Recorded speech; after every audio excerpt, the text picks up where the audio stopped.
जो तुम अपनी फैमिली के साथ सुकून से छुट्टियां मनाने जाओ, सब कुछ बिल्कुल नॉर्मल लग रहा हो, लेकिन फिर तुम्हारे नए पड़ोसी कुछ ऐसी अजीब हरकतें करना शुरू कर दें कि हर गुजरता पल और ज्यादा खौफनाक लगने लगे। आखिर उनका असल इरादा क्या था, ये जानकर आप भी हैरान रह जाएंगे। तो मूवी के स्टार्ट में हमें एक गाड़ी दिखाई जाती है जो एक आदमी का पीछा कर रही होती है, जबकि वो आदमी डर के मारे भाग रहा होता है, यहाँ तक कि उसकी टांगें भी जवाब दे देती हैं और फिर वो जमीन पर गिर जाता है। इसके बाद उस गाड़ी का ड्राइवर अपनी कार से बाहर निकलता है, अपने हाथ में शॉटगन लेता है और उस आदमी को बेदर्दी से गोली मार देता है। अब हम नेक्स्ट सीन की तरफ बढ़ते हैं, जहाँ हमारी मुलाकात एक फैमिली से होती है जो अपनी वेकेशन कॉटेज की तरफ ड्राइव कर रही होती है, जिनमें हस्बैंड का नाम मार्क, उसकी बीवी मैरी और उनका एक बेटा ब्रेंडन था। साथ ही उनका एक डॉग भी था। रास्ते में ये फैमिली एक गैस स्टेशन पर रुकती है, जहाँ अटेंडेंट फौरन उनका वेलकम करता है। वो उन सबको अच्छी तरह जानता था क्योंकि ये लोग पहले भी अक्सर इस इलाके में वेकेशन मनाने आया करते थे। वो अटेंडेंट फौरन मार्क और मेरी की बेटी की हालिया मौत पर उनसे अफसोस का इजहार करता है, जो एक एक्सीडेंट की वजह से हुई थी। जब मार्क अटेंडेंट से बात कर रहा होता है तो मेरी देखती है कि उसका बेटा ब्रेंडन गैस स्टेशन के पीछे मौजूद एक क्लीयरिंग की तरफ भाग गया है, इसलिए वो उसे ढूंढने चली जाती है। लेकिन फिर हम देखते हैं कि जंगल में कोई भागता हुआ दिखाया जाता है, जिसे देखकर हमें लगता है कि शायद वो ब्रेंडन ही है, लेकिन असल में ब्रेंडन पूरा वक्त इतनी दूर गया ही नहीं था। इसके बाद ये तीनों दोबारा अपनी ड्राइव शुरू कर देते हैं और कई घंटों के सफर के बाद आखिरकार अपने कॉटेज में पहुंच जाते हैं। मार्क काफी इमोशनल हो जाता है जब उसे अपनी मरी हुई बेटी के छोटे से क्रॉक्स नजर आते हैं। उसी शाम ये तीनों सैर के लिए बाहर निकलते हैं कि अचानक एक कार उनके करीब आकर रुकती है और अपनी हेडलाइट्स उन पर डाल देती है। जब मार्क उस कार की तरफ बढ़ने लगता है तो वो फौरन वहाँ से चली जाती है। उन्हें ये बात अजीब लगती है, लेकिन वो इसे इग्नोर कर देते हैं। जब वो रात को ब्रेंडन को सुला देते हैं तो मार्क और मैरी एक दूसरे के करीब आने की कोशिश करते हैं, लेकिन मैरी अपनी बेटी की मौत को भुला न सकने की वजह से रोने लगती है। आखिरकार दोनों अजीब सी खामोशी के साथ एक दूसरे के पास सो जाते हैं, यहाँ तक कि अगली सुबह हल्की हल्की खटखटाहट की आवाज से उनकी आंख खुल जाती है। मार्क फैसला करता है कि वो नीचे जाकर देखता है कि ये आवाज कहाँ से आ रही है। वो नीचे जाकर देखता है कि एक फैमिली उनके पोर्च के बाहर लकड़ियाँ सेट कर रही थी। जैसे ही मार्क बाहर आता है वो लोग फौरन उससे नींद खराब करने पर माफी मांगते हैं और यहाँ वो अपना इंट्रोडक्शन करवाते हैं। असल में ये भी मार्क की फैमिली की तरह तीन लोग थे। हस्बैंड का नाम बॉबी, उसकी वाइफ जेन और उनका बेटा जैरेड था। मार्क उनसे पूछता है कि आप मेरी प्रॉपर्टी पर क्या कर रहे हैं, जिस पर बॉबी कहता है कि अपने नए पड़ोसी होने के नाते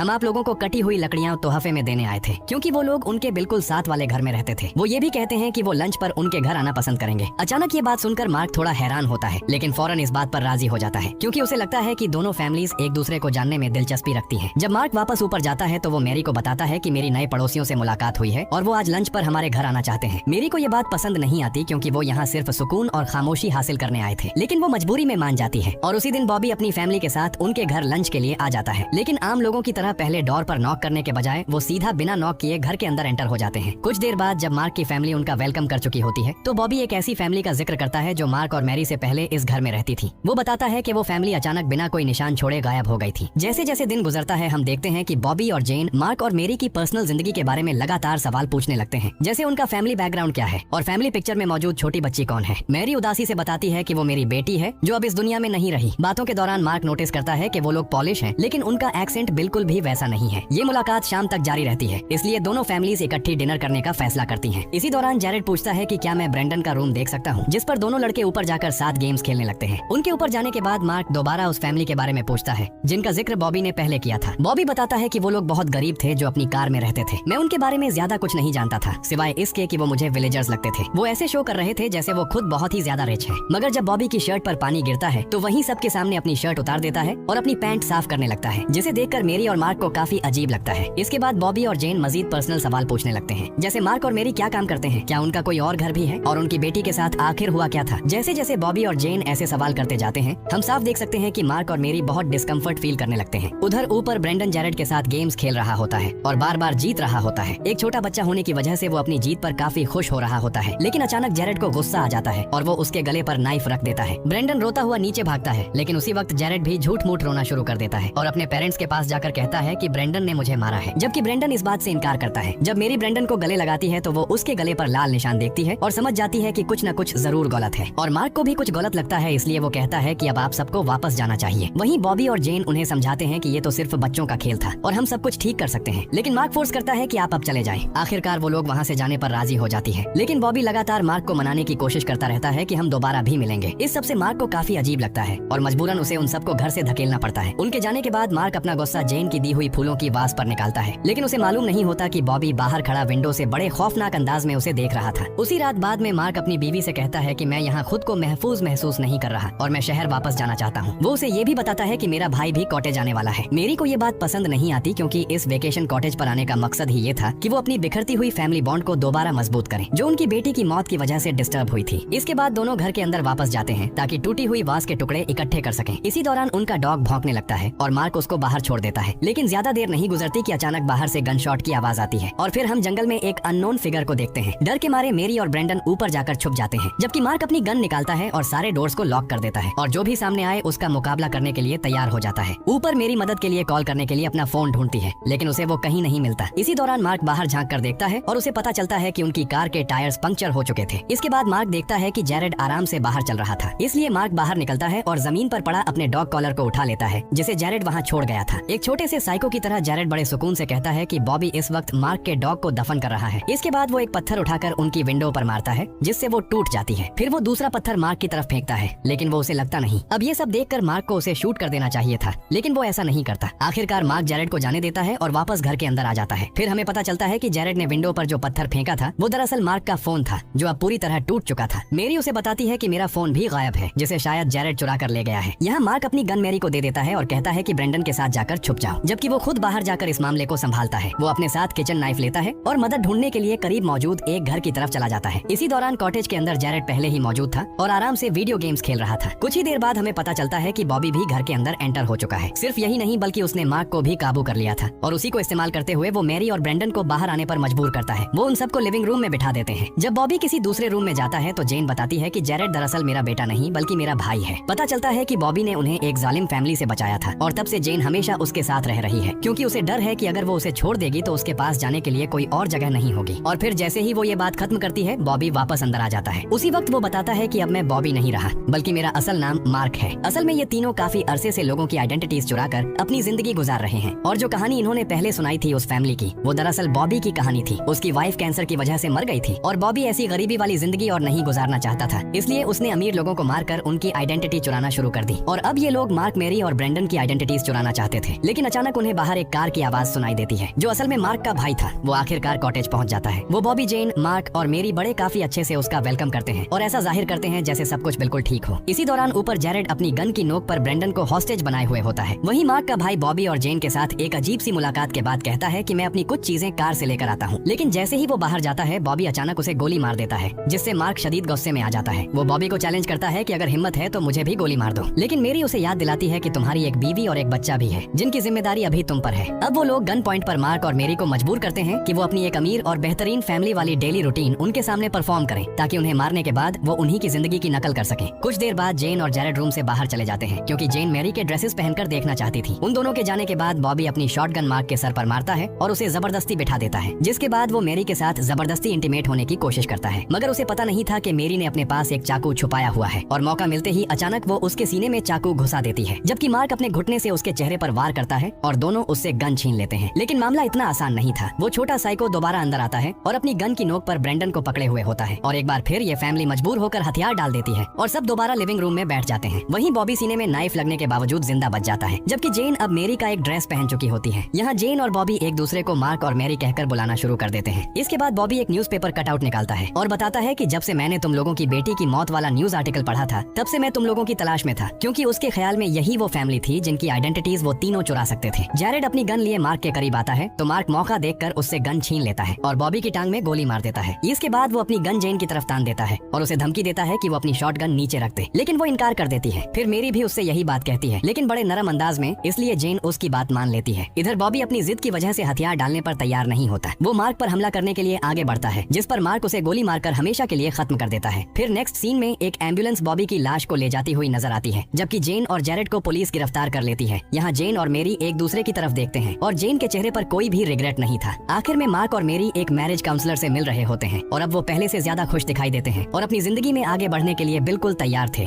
और बस इसी के साथ ये मूवी यहीं पर एंड हो जाती है।